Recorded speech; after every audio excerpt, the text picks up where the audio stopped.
नमस्कार, मेरा नाम है शिवम दुबे और आप सब चेतना मंच देख रहे हैं। मध्य प्रदेश विधानसभा चुनाव में अब गिनती के ही दिन बचे हैं, यानी कि कुछ शेष दिन बचे हैं। प्रदेश चुनाव में तैयारियां जोरों शोरों पर चल रही हैं। हर पार्टी अपना अपना दबदबा, अपना अपना रसूख बनाने में लगी हुई है। इस बीच सूबे की सियासत में विपक्षी गठबंधन इंडिया, जिसे भारतीय जनता पार्टी की तरफ से कहें तो उनके शब्दों में कहें तो घमंडिया इंडिया की ओर से 4 पार्टियां आमने सामने आ गई हैं। बिहार के मुख्यमंत्री नीतीश कुमार की पार्टी जेडीयू ने मंगलवार को चौंकाने वाला फैसला करते हुए मध्य प्रदेश विधानसभा चुनाव के लिए 5 सीटों पर अपने उम्मीदवार उतार दिए हैं। एमपी की सियासत में पहले ही समाजवादी पार्टी और कांग्रेस के बीच सीट शेयरिंग फार्मूले को लेकर काफी दिनों तक मतभेद चला। आखिर में यह पार्टी राज्य में अकेले चुनाव लड़ने का फैसला करती है। इधर आम आदमी पार्टी भी पिछले साल दिसंबर से राज्य में विधानसभा चुनाव के लिए दम भरती हुई नजर आ रही है। इस बीच जेडीयू ने सूबे की सियासत में एंट्री करके इंडिया गठबंधन में आपसी तल्खी को बढ़ा दिया है। हालांकि अभी यह नहीं पता चल पाया है कि जेडीयू की ओर से उम्मीदवार उतारना इंडिया गठबंधन की रणनीति है या फिर कोई दूसरी वजह है। एक तरीके से कहते हैं रणनीति है या षड्यंत्र। लेकिन इस मामले में बीजेपी इंडिया गठबंधन पर तंज कसने पर पीछे कतई हट नहीं रही। मध्य प्रदेश के मंत्री शिवराज सिंह चौहान ने कहा कि एक दिल के टुकड़े हजार हुए, कोई इधर गिरा तो कोई उधर गिरा। जैसे हालात विपक्षी गठबंधन इंडिया की हो चुकी है इस वक्त। उन्होंने विपक्षी गठबंधन पर तंज कसते हुए कहा कि ये लोग एक दूसरे से लड़कर खुद को साथी बताने लगे हैं। बीजेपी की ओर से पूर्व केंद्रीय मंत्री मुख्तार अब्बास नकवी समाजवादी पार्टी और कांग्रेस पर तंज कसने से पीछे नजर नहीं आए। उन्होंने कहा कि इंडिया गठबंधन में शामिल दलों के बीच में दिल्ली में दोस्ती का नाटक और राज्यों में कुश्ती का नजारा इस बात का प्रतीक है कि गठबंधन की गठरी में अब छेद हो चुका है। जो लोग धोखे के सामने से भरी कथित मोहब्बत की दुकान तक चला रहे हैं, वो खुद को ठगा महसूस कर रहे हैं।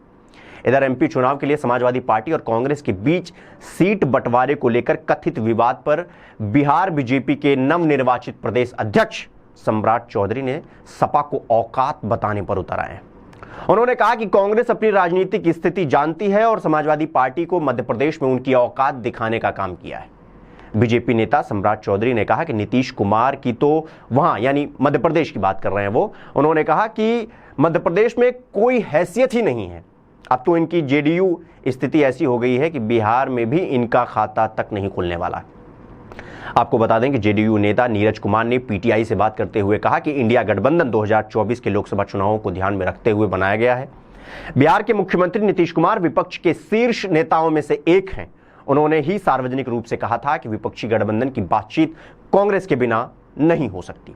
उन्होंने कहा कि क्षेत्रीय पार्टी ने क्षेत्रीय स्तर पर फैसला लिया। ऐसे में किसी राज्य में 2-4 सीटों पर चुनाव लड़ने से इंडिया गठबंधन पर कोई असर नहीं पड़ने वाला है। आपको बता दें कि जेडीयू ने मध्य प्रदेश विधानसभा चुनाव के लिए मंगलवार को राज्य की 5 सीटों पर अपने उम्मीदवार उतार दिए हैं। इनमें पिछौर से चंद्रपाल यादव, विजय राघवड़ से शिव नारायण सोनी और राजनगर से रामकुंवर राम कंवर, थांदला से तोल सिंह और भूरिया और पेटालवाद से रामेश्वर सिंह जेडीयू की ओर से चुनाव मैदान में उतर चुके हैं। विपक्षी गठबंधन इंडिया की ओर से कांग्रेस ने राज्य की सभी 230 सीटों पर उम्मीदवार उतार दिया है।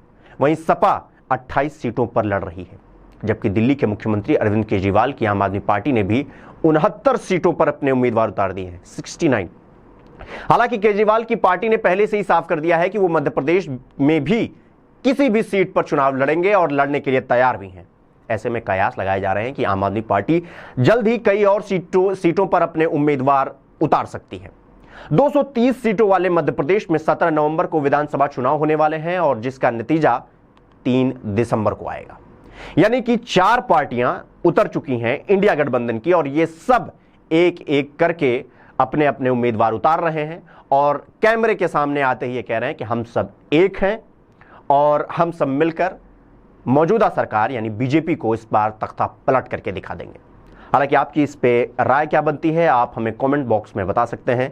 फिलहाल अभी के लिए मैं आप सबसे इजाजत लेना चाहूंगा। आप सब अपना बहुत ख्याल रखिए, देखते रहिए चेतना मंच। धन्यवाद।